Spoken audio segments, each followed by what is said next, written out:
Welcome. This is Afcon 2021. It's such a wonderful experience so far in this tournament. We've enjoyed lots of side attraction. This is the event where the first to come is also the first to go.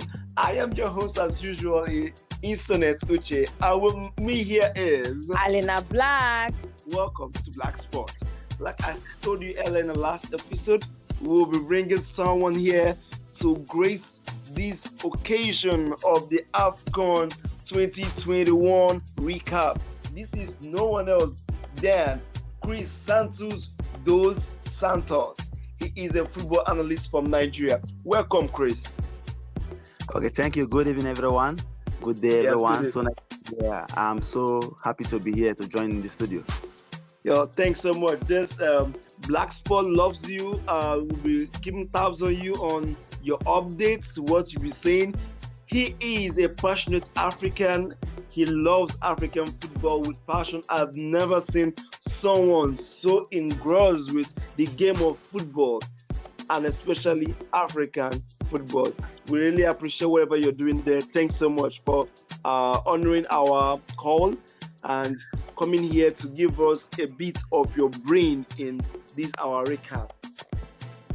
Yeah, you're welcome. Okay, thank you so much. Now, on the first thing, before we actually go by what we have for the day, please, can you tell us, how do you see this tournament so far?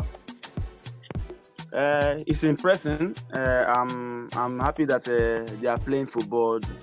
The football of these days in Africa now, there's no underdogs. We don't underrate any country.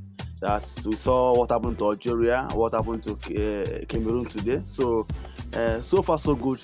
It's a game of football. It's a game of strength. It's a game of tackle. It's a game of to impress because they believe that the world is looking at them. So far so good.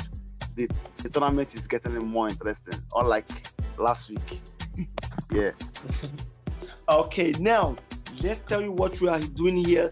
If you're just joining us for the first time, or you heard a voice from someone's phone or with your PCs, this is Black Sport. We are covering the African Cup of Nations 2021. The whole recap of the matches. We give you the breakdown of how the matches went down during the day to help you out, follow up in case you didn't stay glued to your TV. So back to the first thing that we have for today is Group A. What's happening in Group A, Alina? Alina, you know we've been having a whole lot of expectations to this Group A, and today Group A comes to a halt. So can you give us a breakdown what happened today? It's really, I don't know. I think Cameroon and Cape Verde, and then Burkina Faso and Ethiopia. Because like Cameroon has actually been a very strong team, just like Chris said, and then it was really sad or it was disappointing to see that they drew with Cape Verde. Then Burkina Faso and Ethiopia. So I don't know. Ethiopia is going home, right? Like I said earlier, the first team to arrive in Yaoundé, Cameroon, this tournament was Ethiopia, and they are also the first team to pack their bags. Ethiopia is still on record. They are the only team that came with full squad that are just home-based players. Okay, so I believe that made it easier for them to assemble their team together and move down to Yaoundé for the tournament. And luck not being on their side this time, they are also the first to leave the tournament. So giving you a breakdown of the matches, like Alina said, we have Burkina Faso and Ethiopia, Cape Verde and Cameroon all playing at the same time. And guess what? All of them ended in draws of what? 1-1. So please, Chris Santos, can you please give us a little insight between Cape Verde and Cameroon? It's so unfortunate that everybody thought Cameroon could be flying in that match, but it happens to be that it was a stalemate. Did you see that one coming? Cape Verde, if you watched the last Afcon, Cape Verde, their football association is improving. The football team is improving, so they have some players in Europe, and they really want to play football. So I saw them today not being afraid of the Cameroon, with the support of their home fans. They felt intimidated. So what I saw today was Cape Verde of strength. They say that actually we're going to try to get a point out of these people. I watched the game 90 minutes. Okay, it's like we lost Christantus here. Christantus just dialed in.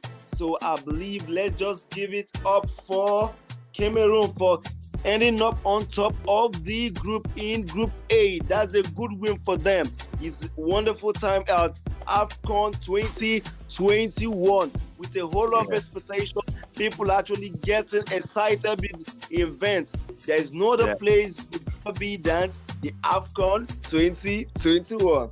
So back on the next match for the day, we had Burkina Faso and Ethiopia. Burkina Faso drew Ethiopia. And let it be on record that Ethiopia only scored 2 goals in this tournament. 2 goals. For it is an interesting one, and in this Group A seems to be on skyrocket. Cameroon had 7 goals, and the 3 teams together have 7 goals. So Group A is going on with 14 goals to all together. This is an interesting group indeed. And now, like I said earlier before we had some little interruption, did you see Vincent Abubakar having 5 goals in just 3 matches in Afcon 2021? Yes. Actually, the young man has been fantastic, scoring goals and then creating chances too, assisting. I think he has one assist for the tournament. So what is there that the Cameroon team, they are on fire? I saw him may end up as the highest goal scorer for the 2021 Afcon. And looking at we don't have somebody that we match up with him. If it were when we have a Igalo. You were speaking about when you have Igalo to match up. Igalo just had that record just once, isn't it? I believe we're having some technical issues with Christantus dialing in from the studio. We lost that one, Alena. So, Alena, if you look at this match so far, and with Ethiopia being gone, and you have now Burkina Faso joining the Indomitable Lions in round 16, is it possible that Cape Verde will make it to round 16? Don't answer that. I'm keeping that question for what? Christantus Dos Santos. That's an interesting. Now, I know by now Joshua will be so lit with the way the Abubakar Vincent has been on the score sheet in every match. Remember, this is Black Sport, where we are bringing you African football closer to your community. So, Christantus, are you there now? Yes. Okay, back to the matter. Let's talk about how do you think Cape Verde is going? Are you sure Cape Verde will make it to round 16? Affirmative. I think looking at their performance and anyway, it still depends on the position of other teams in their groups, in their various groups. They will be a playoff. So from there they will then grade them. I think Cape Verde, even if it's third best playoff team, I think they deserve it from what I'm seeing. Even if you look at the team, that Cameroon group, they are the one that stand up for themselves to tell Cameroon that we can get a point out of you. So I think Cape Verde deserve a position in the round of 16. Cape Verde is on 4 points and they are contesting for round 16 with 4 points. Time will tell. That's all I have to say for now. Now, with Ethiopia's performance in Afcon 2021, do you think this is a very good outing for them? Yes, it's a good outing. Looking at the home-based players, they experienced something. I think this is a lesson to the nation. At least they will have to go back home and do their assignment well and come up with something better. Yes, don't forget the earlier question I asked, which was, did Ethiopia impress you enough in this tournament? Yes, they did. I think so far so good. They were able to try their best, but they did not have a better professional players who can match with other teams and other countries. So now, if you look at the history in 1957, they Egypt, which Egypt beat them 4-0. So in the next tournament, they got top place. Subsequent, even the one they hosted, they carried. So they are champion of Afcon too. So they have won Afcon in their history. So it's sure that things do not move well for them in this 2021 Afcon tournament. And I believe that they will go back home and work on themselves. And I believe that their FA will put things right and see how they will do in the next tournament, which is in Ivory Coast next year. Okay, speaking of what you said about, let me catch what you said, that things didn't turn out well for them. Who did it turn out well for? Algeria is still struggling. Okay, Algeria is yet to win a match in this tournament. Their 35 match win run has been put to a halt by who? Equatorial Guinea. Who could believe that? So if you are here talking about Ethiopia needs to improve, what will you have to say about Algeria? Hello. Okay, like I tell you, Christantus is actually dialing in from Nigeria. He's a sports analyst. He's here to grace our studio at Black Sport. Okay, in case you're joining us, don't forget to subscribe to our platform and podcast, and also to follow us on social media platforms like Instagram, Facebook, and Twitter with the handle at BLAQSPORT, Black Sport. Don't forget that. Always click on the notification button to get the updates whenever we post. Okay, back to the matter. Christantus, please, Can you tell us, when did you fall in love with football? Come again? When did you fall in love with football? This is a question normally asked to people normally come into the studio with football. I would say 1996, the Atlanta 1996. That's when I started watching football tournaments. Oh, welcome to my world. At least I have somebody who is seeing things from the way I saw it. Likewise for me, that's the very day I love football like it's bread and butter. Alena, yes, it's bread and butter. Football is like bread and butter. You know that. How can you say it's bread and butter? Which combination can you have? Football is like stout.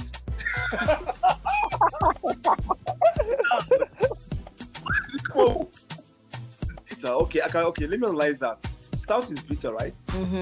Then but then it has pleasure. So yeah, you can liken it to stout. Okay, I can liken football to stout. This is the first one. Okay, you see football like stout. I see like bread and butter. How do you see it, please, Christantus? Okay, I see it with a stout with the catfish and the dry fish. You're on the same team. Thank you. This is with catfish.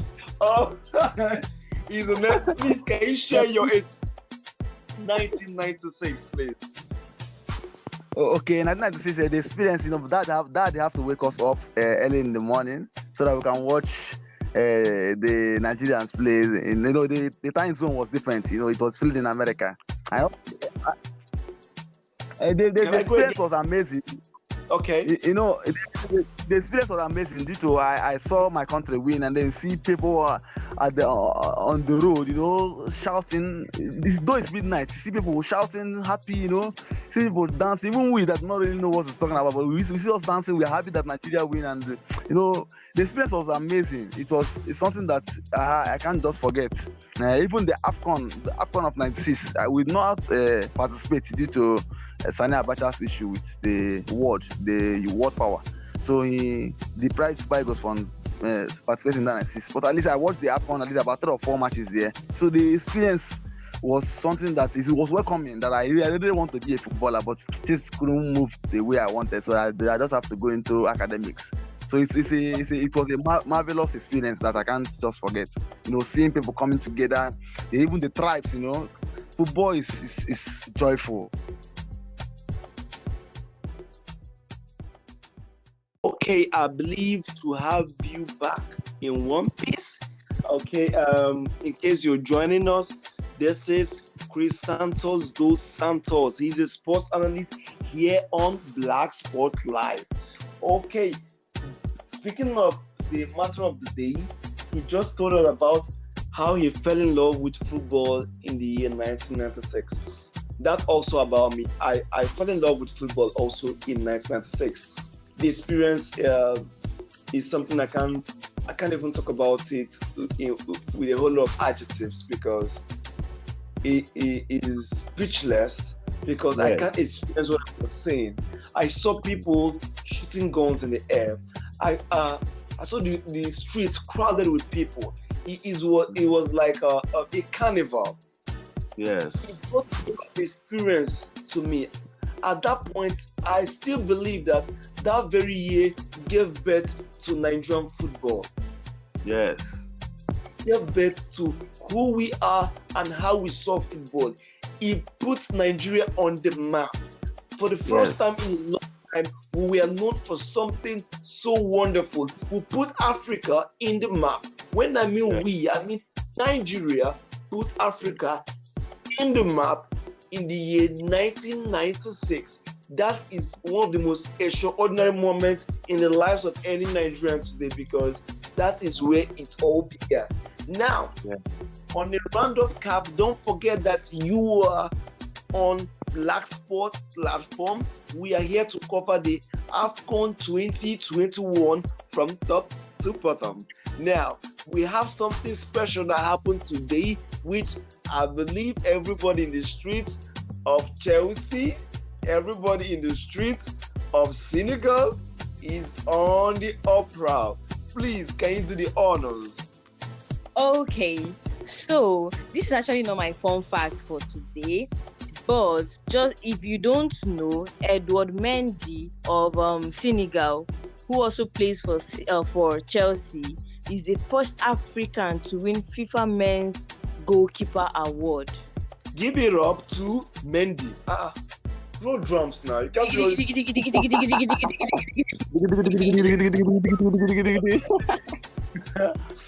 This is a big one for Africa. I'm telling you, this is a big one. I saw this coming, but I didn't expect it to happen right now. Okay? Yeah. But I saw this coming. This shows that people listen. This shows that the world is seeing what Africans are doing. I'm thrilled to see the likes of Mohamed Salah, okay, doing his thing, and I love to see that Mendy is up there in a top flight. This is the first time we are having a goalkeeper from Africa being in top flight. Wow! Guess what? He's from Senegal, and he is in Afcon 2021 tournament. This is so amazing to watch him. I can't even wait for him to hold the award. I can't wait to see him, because this is like giving hope to people out there that you can do it. 5 years or 2 years from now or 4 years from now, Mendy did see it as a possibility. He didn't see this coming at all as a possibility. 4 years down the line, he didn't see this as a possibility. But what happened? Consistency, perseverance brought him there. He's so good that he had to keep 29 clean sheets in 50 appearance last year. You can't just get this anywhere. Go ask Christian. You can't just pick it up in the market. You can't.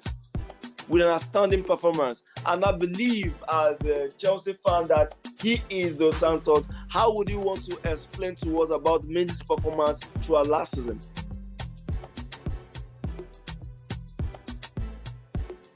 Dos Santos. Okay, I believe, like I said, we lost him here one bit. So going back to what we are saying, Dos Santos has been extraordinary. You need to see the way he jumps. This guy has 29 clean sheets. Can you pick that up, Alena? Check it. Think about it. I can hear you. Okay, we got him back on the studio. Like I said before, you as a Chelsea fan, you see Mendy do his thing. You follow his matches all through. How can you analyze his performance throughout 2021? His performance is extremely extraordinary from a goalkeeper from Africa.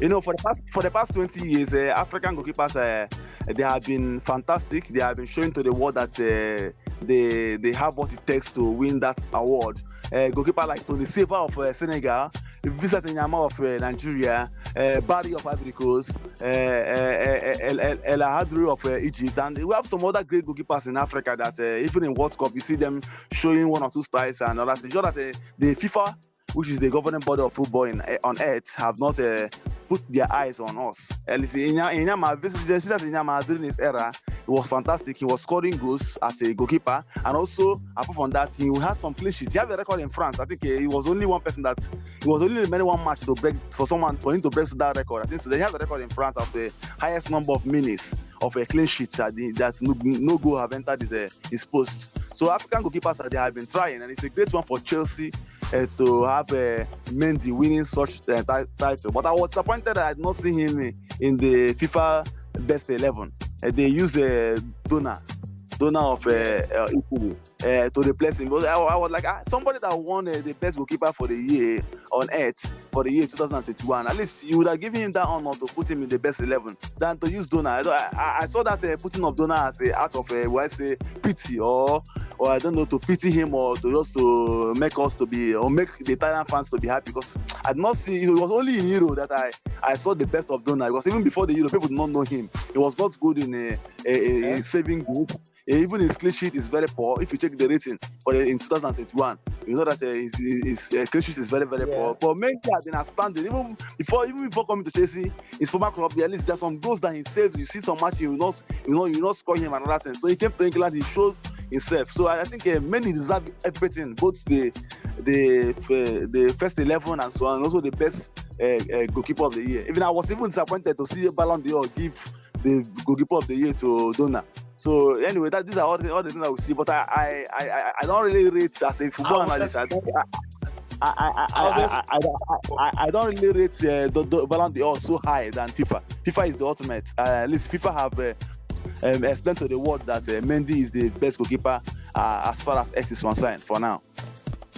Like you said it before, FIFA is the governing body of football. So they have the most prestigious award to give when it comes to recognition.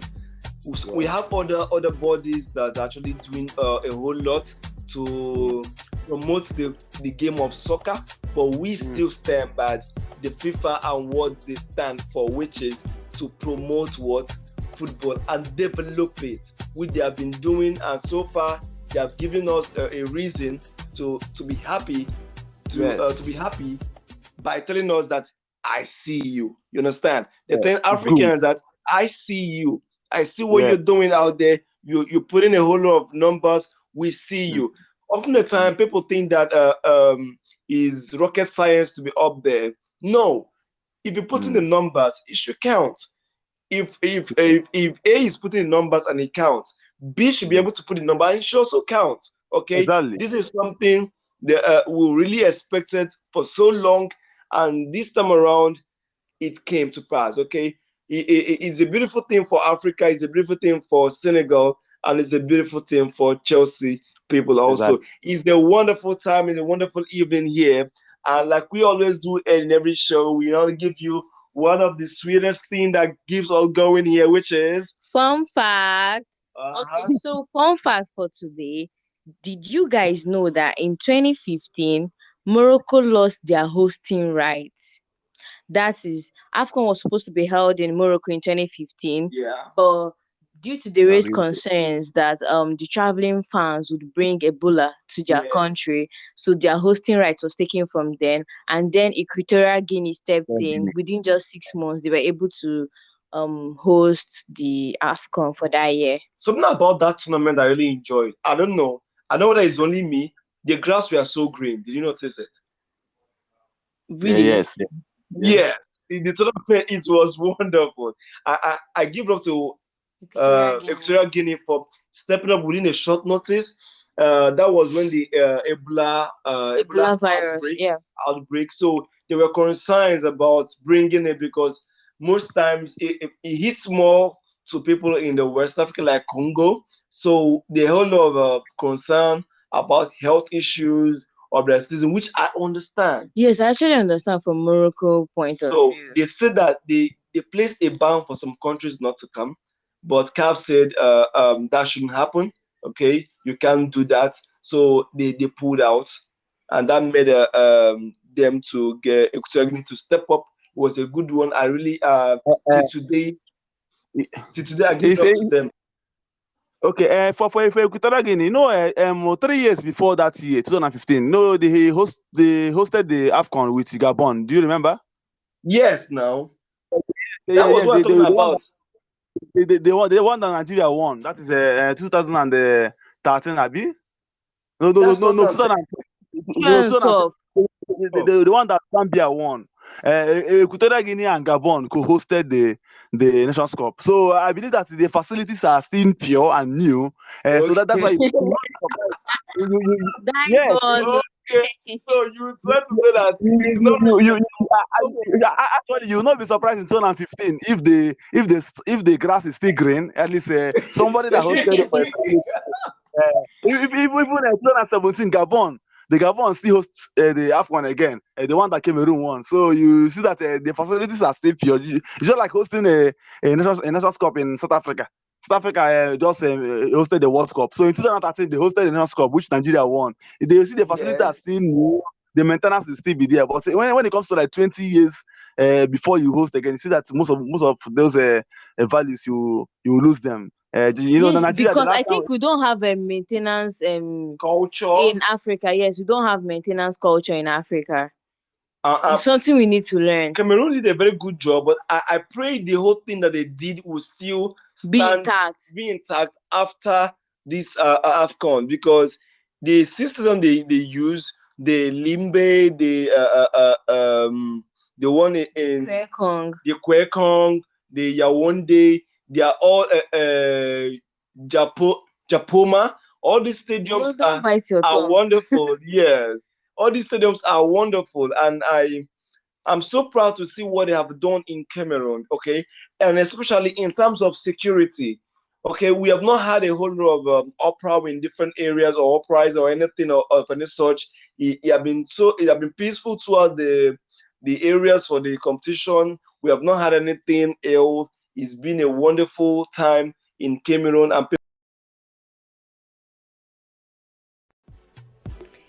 it's been an interesting time here at Black Sports Studio. We had a wonderful guest, Christantus Dos Santos, a sports analyst from Nigeria. He gave us little of his brain and we enjoyed every bit of it. I must confess, it's been a long time we had someone who fell in love with football in the year 1996. Just like Alena said, football is like stout. And his second digit was catfish. Yes. Like, just know that football is like stout and catfish. Somewhere here in Nigeria, someone also said it's like bread and butter. It's a wonderful experience here at Black Sport. Don't forget to subscribe on our podcast and follow us on social media platforms on Instagram, Facebook, and Twitter on the handle at BLAQSPORT Black Sport. It's been an interesting night. We have to hit the bed. We really love you so much. Stay tuned with us on our next episode as we give you the recap of the matches going forward. Don't forget that Black Sport is covering African Cup of Nations 2021 from top to bottom. It's an interesting night all day. So, giving you a short-down recap, Ethiopia is going home. Burkina Faso joined the Indomitable Lions in round 16, while Cape Verde is hanging on the thread. See you next time on next episode, and don't forget I'm your host, Isunet Uche, and with me always here in the studio is Alina Black. See you next time. Ciao. Ciao.